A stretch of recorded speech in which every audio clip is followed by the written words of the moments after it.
اعوذ باللہ من الشیطان الرجیم بسم اللہ الرحمن الرحیم الحمد للہ الذی بعث الانبیاء والمرسلین مبشرین ومنذرین للامم وختمهم بنبینا ورسولنا محمد صلی اللہ علیہ وآلہ وسلم والصلاة والسلام علی سید الانام محمد المصطفیٰ صلی اللہ علیہ وآلہ وسلم اما بعد قال المنان فی کتاب القرآن بسم اللہ الرحمن الرحیم الا ان اولیاء اللہ لا خوف علیہم ولا هم یحزنون۔ محترم سامعین و ناظرین،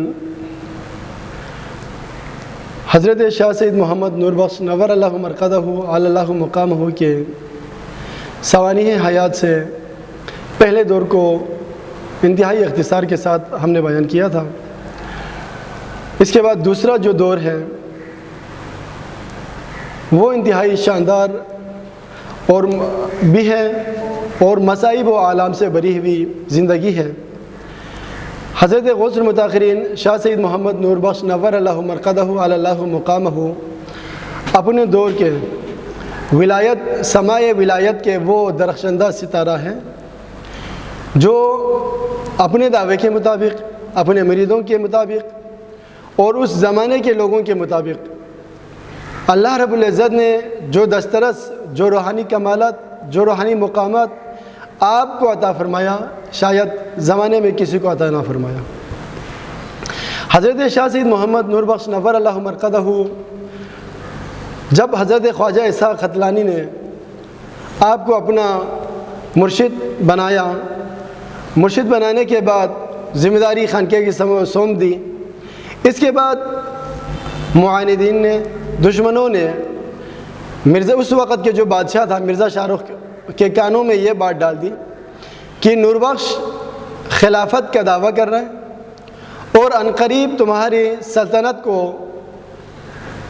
الٹنے والا ہے، سلطنت کو نقصان پہنچانے والا ہے۔ انہیں یہ خوف ہوا کہ کہیں نور بخش ایسا ہی نہ کر جائے، آپ اور آپ کے مریدین، آپ کے شیخ حضرت خواجہ اسحاق ختلانی رحمہ اللہ تمام لوگوں کو گرفتار کر کے ہر رات لانے کا حکم دیا۔ خواجہ اسحاق ختلانی اور ان کے بیٹے کو، چونکہ کچھ لوگوں کو گرفتار کر کے پہلے وہاں پہنچے تھے، ان کو وہاں پہنچتے ہی شہید کیا گیا، اور حضرت شاہ سید محمد نور بخش کے بھی قتل کا باقاعدہ ارادہ رکھتے تھے۔ اس کے پیٹ میں انتہائی شدید قسم کا درد پیدا ہوا۔ مرزا کے قریبی لوگوں نے مرزا کو مشورہ دیا، نور بخش اس زمانے میں اللہ کے بہت مقرب بندہ ہے، تو اس کے قتل کے تم نے حکم جاری کیا ہے، جب تک وہ حکم واپس نہیں لائے گا تمہارا یہ درد ٹھیک نہیں ہو سکتا۔ اس نے ان کی باتوں کو عمل کرتے ہوئے فوراً وہ حکم واپس لیا۔ جیسے حکم واپس لیا اس کا درد ٹھیک ہوا۔ وہاں پہنچنے کے بعد مرزا شاہ رخ نے آپ کو قتل تو نہیں کیا، لیکن 18 دن چاہے تاریک میں، تنگ و تاریک کنواں میں آپ کو 18 دن آپ کو بند رکھا اور ہر قسم کی صعوبتیں آپ کو پہنچائی۔ 18 دن کے بعد آپ کو رہا کیا، لیکن کچھ شرائط کے ساتھ۔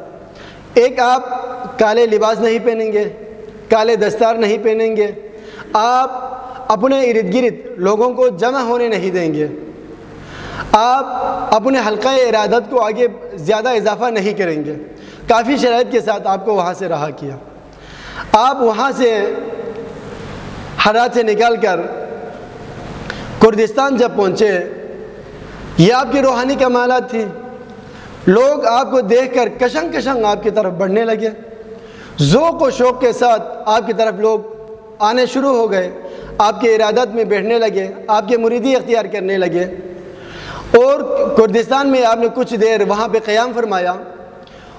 وہاں پہ کردستان میں آپ کے نام پر سکہ جاری ہوا، جمعے کے خطبوں میں باقاعدہ آپ کا نام پڑھا جاتا تھا۔ جب یہ خبر مرزا شاہ رخ تک پہنچا، مرزا شاہ رخ نے آپ کو دوبارہ گرفتار کرنے کا حکم دیا۔ آپ کو وہاں سے دوبارہ گرفتار کیا۔ دوبارہ گرفتار کرنے کے بعد اس دفعہ آپ کو 53 ایام پھر چاہے تاریخ میں بند رکھا، اور یکم جمادی الاول 840 ہجری کو آپ کو دوبارہ رہا کیا، اور دوسری گرفتاری کے وقت آپ کردستان میں موجود تھے۔ جب آپ کو گرفتار کرنے کے لیے مرزا کے جب فوجی آئے، آپ وہاں سے آگے نکل گئے، برفانی علاقوں سے ہوتے ہوئے دوسرے مقام پر جب پہنچا تو وہاں سے آپ کو گرفتار کر کے لایا ہر رات میں، اور پھر 53 دن آپ کو تاریک کنویں میں بند رکھا گیا۔ اس طریقے سے شاہ سید محمد نوربخش اپنے اس تحریک نوربخشیہ کو، اس نوربخشی تحریک کو، اس روحانی تحریک کو، اس صوفیانہ تحریک کو آپ نے کہیں بھی جمود کا شکار ہونے نہیں دیا۔ آپ اپنے ذات میں انجمن بن کر جہاں جہاں جاتے اللہ رب العزت اس نظام کو ایسے ترقی عطا فرماتے۔ پھر سمرقند سے کچھ لوگوں نے، علماء فضلاء نے، شیخ محمد سمرقندی اور مولانا احمد سمرقندی، یہ دونوں عالم اور فاضل تھے، بہت زبردست قسم کے عالم تھے۔ ان دونوں کو شاہ سید محمد نوربخش رحمۃ اللہ علیہ کا امتحان لینے کے لیے ان کے پاس بھیجا۔ وہاں پہنچنے جانے سے قبل انہوں نے پتہ کیا کہ شاہ سید محمد نوربخش کو کس چیز سے زیادہ نفرت ہے، کون سی چیز زیادہ ناپسند ہے، تو پتہ چلا آپ کو قلندریوں کا لباس انتہائی ناپسند ہے۔ انہوں نے قلندریوں کا لباس زیب تن کیا۔ آپ ظاہری لباس سے ہٹ کر دل پر کام کرنے والا، دل پر نظر رکھنے والی ہستی تھی۔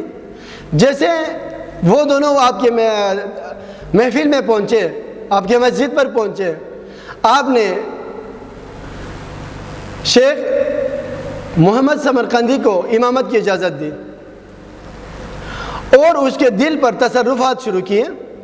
جیسے نماز سے فارغ ہوا، وہ دونوں اپنے ارادے سے تائب ہو گئے، اور آنے کا جو ارادہ تھا وہ انہوں نے بتایا، ہم اس ارادے سے آئے تھے لیکن ایسا کچھ نہیں ہے۔ شاہ سید محمد نوربخش نے فرمایا میں تمہاری ارادہ حالات سب کچھ جانتا تھا۔ پھر وہ دونوں آپ کے مرید بنے۔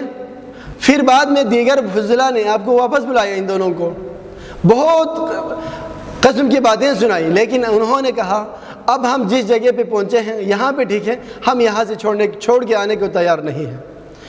شاہ سید محمد نوربخش نور اللہ مرقدہ اس طریقے سے قلب پر، دل پر تصرفات کرتے اور انسان کی زندگی بدل کرتے۔ اور ان واقعات میں حضرت شیخ محمد غیبی کا واقعہ انتہائی مشہور ہے۔ آپ شاہ سید محمد نوربخش کے محفل میں جب پہنچے تو دیکھا کہ یہاں پہ لوگ انتہائی سخت قسم کے ریاضت و مجاہدہ کر رہے ہیں۔ سارے دن کا روزہ ہے، 24 گھنٹے کی وظائف ہیں، نوافل ہیں، تلاوات ہیں، یہ تمام اعمال و وظائف دے کر اس نے یہ سوچا یہ چیزیں بجا لانے کی میرے پاس طاقت نہیں ہے۔ تو آپ کے کسی مرید نے انہیں یہ مشورہ دیا کہ شاہ سید محمد نوربخش رحمہ اللہ کا یہ اعلان ہے، جو بھی شخص مرزا شاہ رخ دشمن نوربخش کی وفات کا خبر دے اس کو میں بغیر ریاضت، بغیر تزکیہ کے میں ولی بنا دیتا ہوں۔ وہ یہ خبر سنتے ہی سیدھا مرزا شاہ رخ کے گھر کے قریب، محل کے قریب رہنے لگے۔ جس دن اس کی وفات کی خبر ملی، انتہائی تیز سبک رفتار گھوڑے پر سوار ہو کر آپ حضرت غوث المتاخرین شاہ سید محمد نوربخش نور اللہ مرقدہ اعلی اللہ مقامہ کی خانقاہ کی طرف بڑھ رہے تھے۔ آپ کے مریدین نے دیکھا دور سے ایک شہسوار آ رہے ہیں۔ اس وقت نوربخش نے فرمایا اس کو آنے دو، یہ بہت بڑی خوشخبری لے کے آ رہے ہیں۔ جیسے محمد غیبی سامنے پہنچا، انہوں نے آتے ہی انتہائی خوشی کے ساتھ یہ خبر سنا دی، حضرت دشمن نوربخش، دشمن تحریک نوربخشیہ، دشمن صوفیہ مرزا شاہ رخ کا انتقال ہو چکا ہے۔ آپ نے ایک نظر محمد الوندی کی طرف کی اور اسی وقت اس کو ولی کامل بنایا۔ یہ شاہ سید محمد نوربخش کی نظر کے کمال تھے۔ اس طریقے سے حضرت غوث المتاخرین رحمہ اللہ کو اللہ رب العزت نے روحانی کمال قسم کی ترقی عطا فرمائے تھے۔ آپ اس کے ذریعے سے تمام لوگوں کے دلوں پر حکمرانی کرتے تھے، ہر تمام قسم کے لوگوں کو کچھ بتائے بغیر کشنگ کشنگ آپ کی طرف بڑھتے چلے آتے، ان کے دل آپ کی طرف مائل ہو جاتے اور روحانیت کی راہ پر خود اپنے آپ کو لگا دیتے۔ آج بھی ہم سب کو تعلیمات نور بخش اپنانے کی ضرورت ہے، تعلیمات نور بخش سمجھنے کی ضرورت ہے۔ اللہ تعالی ہم سب کو سیرت نور بخش پر چلنے کی توفیق عطا فرمائے۔ السلام علیکم ورحمۃ اللہ وبرکاتہ۔